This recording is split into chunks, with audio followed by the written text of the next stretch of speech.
Hello friends, welcome to Military Brat Officials channel.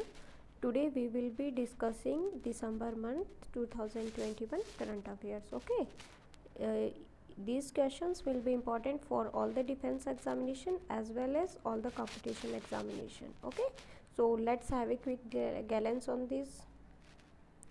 So start करते हैं हमारे first question से. फर्स्ट क्वेश्चन जो है वो है which state tourism department launch street project. Okay, street project का मतलब यहाँ पे है, स्ट्रीट की फुल फॉर्म है sustainable tangible responsible experimental ethnic tourism. Okay, so ये किसने प्रोजेक्ट जो है कौन से स्टेट ने लॉन्च किया था? सो इसका जो आंसर है वो है केरला ने लॉन्च किया था. ओके, और मेन एम जो है इस प्रोजेक्ट के पीछे एम उनका ये था कि टूरिज़्म को अट्रैक्ट करना है ज़्यादा से ज़्यादा. Okay, then come towards the second question. Second question जो है वो है which institute release the state of food and agriculture that is SOFA 21 report. Okay, तो ये जो रिपोर्ट है ये दी थी फूड एंड एग्रीकल्चर ऑर्गेनाइजेशन ने. ये यूएन की एक एजेंसी है जो कि इंटरनेशनल लेवल पे भूखमरी को कम करने का काम कर रही है. सेकंड की किस फूड की कितनी डिमांड होगी उसको प्रेडिक्ट करता है. ओके, सो एफएओ जो है उसने रिपोर्ट दी थी. सोफा की रिपोर्ट जो है वो एफएओ ने दी थी. सो फोर्थ क्वेश्चन जो है वो क्या है? System of air quality and weather forecasting and research that is SAFAR is an initiative of which union minister of India. Okay, तो आप एक तो इसकी फुल फॉर्म ध्यान रखिएगा, system of air quality and weather forecasting research that is SAFAR. कई बार क्या होता है कि सीधा आपको सफ़र देंगे और बहुत ही माइन्यूट डिफरेंस के साथ ऑप्शन बना के और वहाँ पे आपको फुल फॉर्म भी पूछी जा सकती है. सो ये जो इनिशिएटिव है ये ministry of earth science option B का है, जो union ministry of earth science ने इसको इनिशिएट किया था. ओके, देन फिफ्थ क्वेश्चन जो है वो क्या है? Ramkumar Ramanathan who recently von his मैडन challenger level signals title is associated with which sports. Ramkumar Ramanathan कौन सी स्पोर्ट से जुड़े हुए हैं? तो इसका आंसर है ए, जो कि टेनिस से जुड़े हुए हैं. और एक बात और जो आपको यहाँ पे ध्यान रखनी है, इससे रिगार्डिंग एक क्वेश्चन और बन सकता है कि रामकुमार रामनाथन जो है वो एटीपी में पार्टिसिपेट करने वाले फर्स्ट इंडियन मेंबर हैं. एटीपी क्या है यहाँ पे? एटीपी का मतलब है association of tennis professionals. So India के एकमात्र ऐसे प्लेयर हैं जो कि इस ऑर्गेनाइजेशन के मेंबर हैं. देन जो हमारा सिक्स्थ क्वेश्चन आता है वो है who is the chairman of 5 member central Vista oversight committee.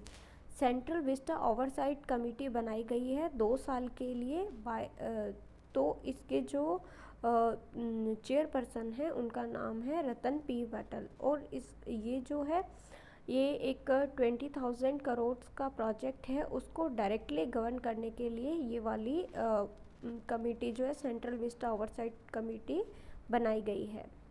Next question आता है which institution development of the biojet fuel which has been approved for use on military aircraft of IAF आपको पता ही है, Indian air force. Okay, सो कौन सी institute है जिन्होंने biojet fuel को जो है अप्रूवल करके और मिलिट्री एयरक्राफ्ट में यूज़ किया जाता है, कौन सी इंस्टीट्यूट ने डेवलप किया था? तो उसका आंसर है IIP, Indian institute of petroleum. कई बार आपको ये भी देखने को मिल सकता है CSIR आईआईपी. ओके, तो CSIR की लैब में किया था Indian institute of petroleum institute में. ठीक है, इसका जो मेन मोटो है बायोजेट फ्यूल क्यों इंट्रोड्यूस किया गया था, क्यों इसको अप्रूवल मिला है?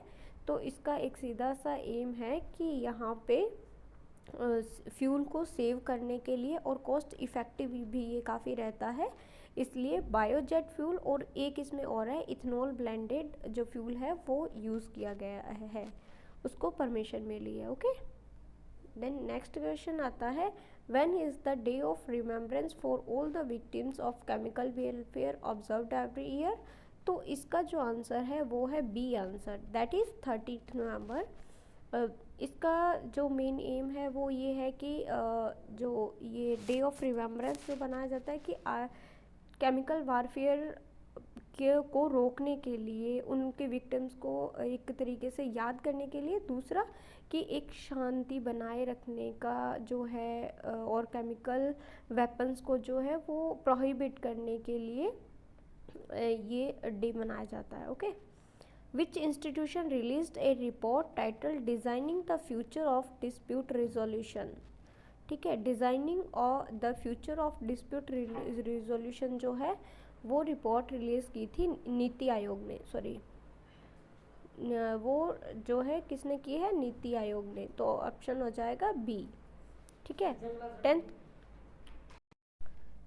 टेंथ क्वेश्चन जो है वो क्या है, which United Nations body release annual overview of future needs.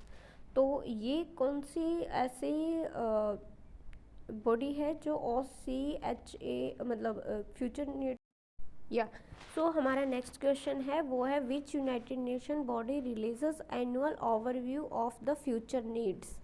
तो इसका आंसर है वो है first option, that is OCHA, जिसकी फुल फॉर्म है the United Nation office for the coordination of humanitarian affairs.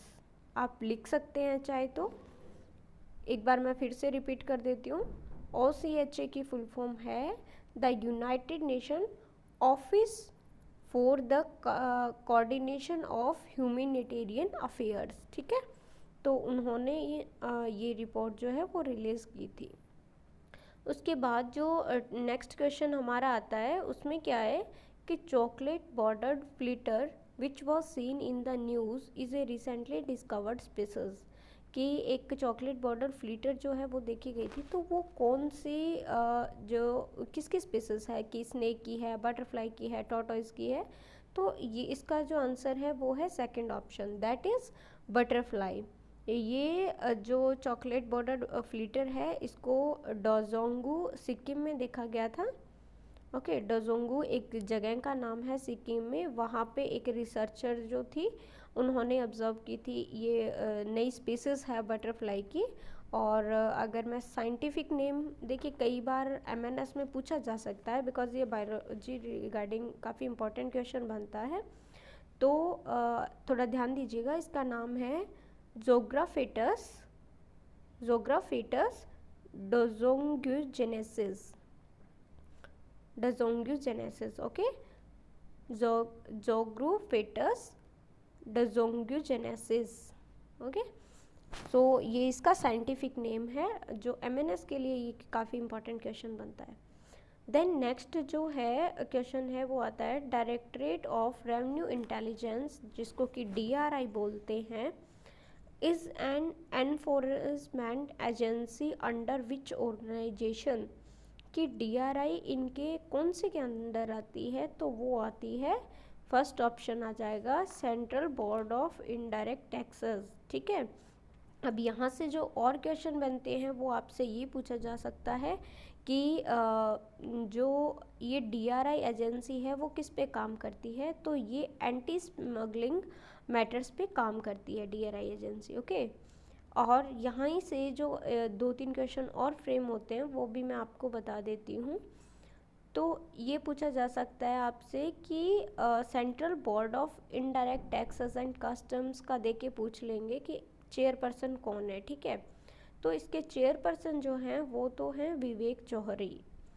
और अगर ये पूछ लिया जाए एक माइन्यूट सा चेंज करके कि इलेक्टेड ऑफिसर, ऐसा कौन सा इलेक्टेड ऑफिशियल है जो कि रेस्पॉन्सिबल होता है central board of indirect taxes और कस्टम्स के लिए, तो ये याद रखिएगा वो होता है finance minister of the country. तो अभी जो फाइनेंस मिनिस्टर है वो है मिसेस निर्मला सीतारमण।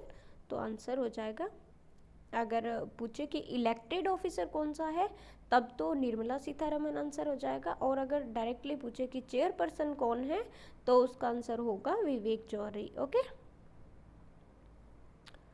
सो अभी आता है next question, that is the public account committees PAC of Parliament completed how many years of inspection recently। तो इसका आंसर है D, that is 100. Okay, then जो आता है नेक्स्ट क्वेश्चन, वो है when is the Indian navy day celebrated every year. Indian navy day कब मनाया जाता है?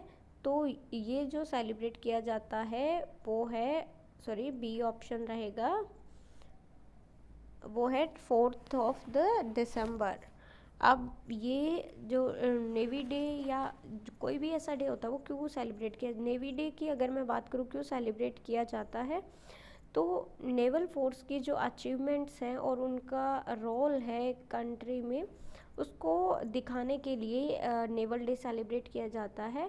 दूसरा कि एक लॉन्च ऑपरेशन मीन्स जिस टाइम इंडो पाक वार हो रहा था उस टाइम एक लॉन्च ऑपरेशन भी जो नेवल फोर्स ने किया था जिसको बोलते हैं ट्राइडेंट, तो उसको याद करने के लिए भी जो नेवी डे जो है वो मनाया जाता है. ओके, देन आता है हमारा next question, that is Ajaz Patel who recently clinched 10 wickets in an innings is a cricketer from which country. कि अजाज पटेल जिन्होंने कि 10 विकेट लिए थे एक इनिंग में, तो वो क्रिकेटर कौन सी कंट्री से बिलोंग करते हैं? तो इसका आंसर जो आएगा वो होगा न्यूजीलैंड. ओके, इससे पहले ये अगर मैं बात करूं, अजाज पटेल जो हैं वो क्रिकेट की 144 साल की हिस्ट्री में तीसरे ऐसे क्रिकेटर हैं जिन्होंने ये अचीवमेंट जो है वो अचीव की है. इससे पहले 2 और क्रिकेटर्स जो अचीव कर चुके हैं वो है, एक तो टिम लेकर जो कि इंग्लैंड से बिलोंग करते हैं, एंड दूसरे अनिल कुंबले जो कि इंडिया से बिलोंग करते हैं. ओके, देन आता है नेक्स्ट क्वेश्चन जिसमें कि which racing driver won the Saudi Arabian Grand Prix tournament. तो इसका जो आंसर है वो है Lewis Hamilton. Okay, A answer होगा इसका.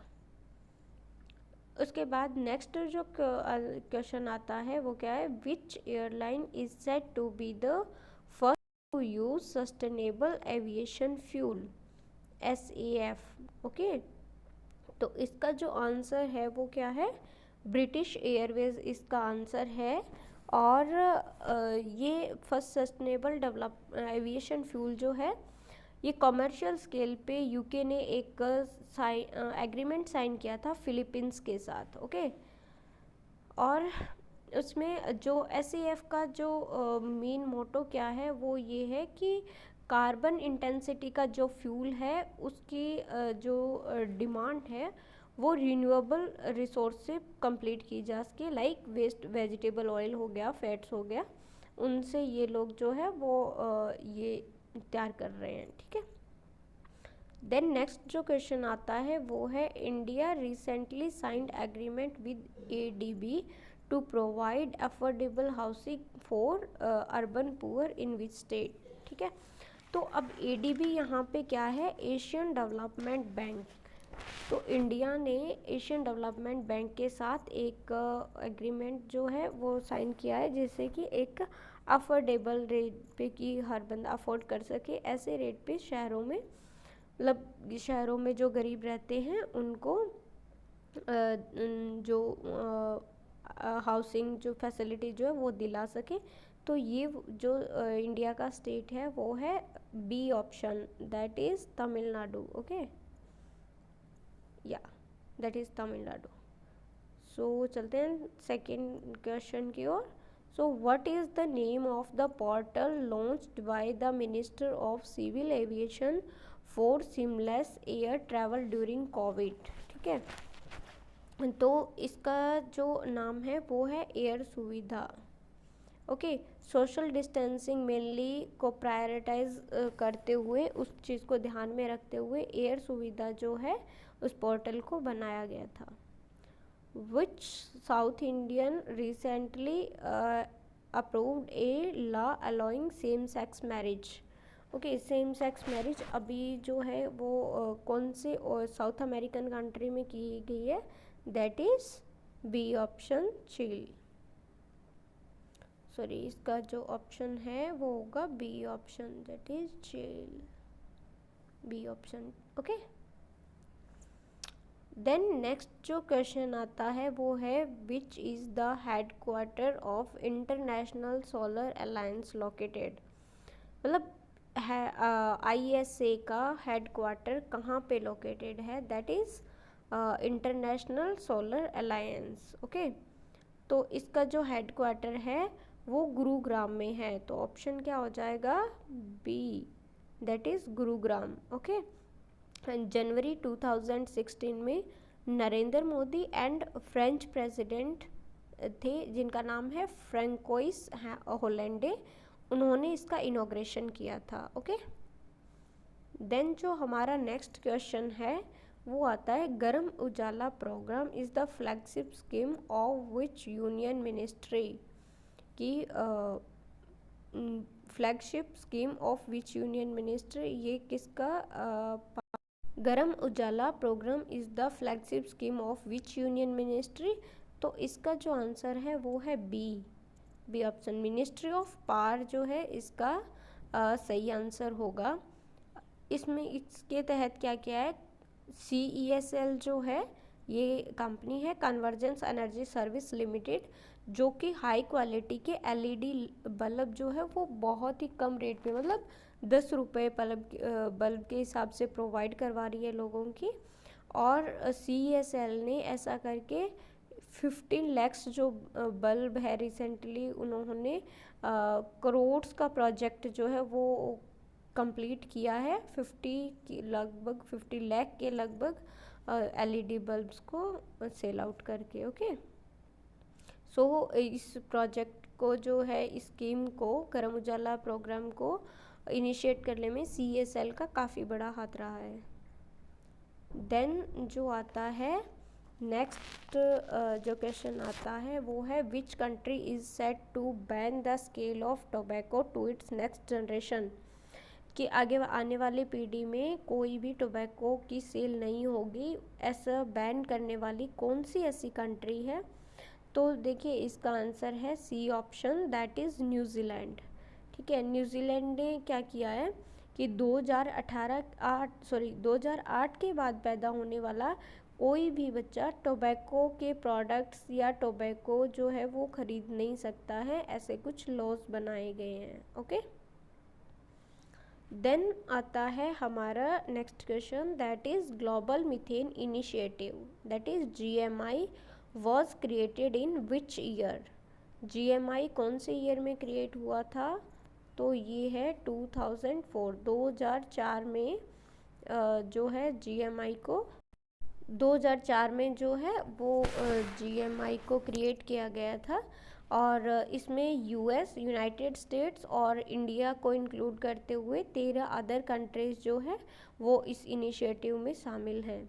इसका जो मेन एम है वो क्या रहेगा कि ये जो GMI है वो क्या करेगी, ये सब मिलके एक ये सामूहिक आप बोल सकते हो प्रयास है कि हम मीथेन एमिशन जो सोर्सेज हैं उनको एक कॉस्ट इफ़ेक्टिव अप्रोच पे उनको रिड्यूस करें, so that green house gases का जो एमिशन है वो कम हो सके, जिससे ग्लोबल वार्मिंग वगैरह की समस्या कम हो सके, और एनर्जी जो सिक्योरिटी है उसको बढ़ाया जा सके। ओके, इसके साथ साथ ये इकोनॉमिक ग्रोथ में भी काफ़ी हेल्प करेगा, और no doubt pollution free environment create करने में ये काफ़ी ज़्यादा हेल्पफुल होगा।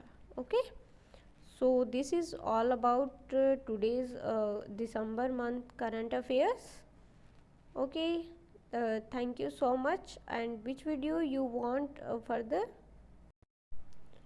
जो भी कंटेंट आप चाहते हैं नेक्स्ट वीडियो में करंट अफेयर्स की मीन्स कौन सी वीडियो देनी है, आप कमेंट बॉक्स में कमेंट कर सकते हैं, and subscribe channel, like share.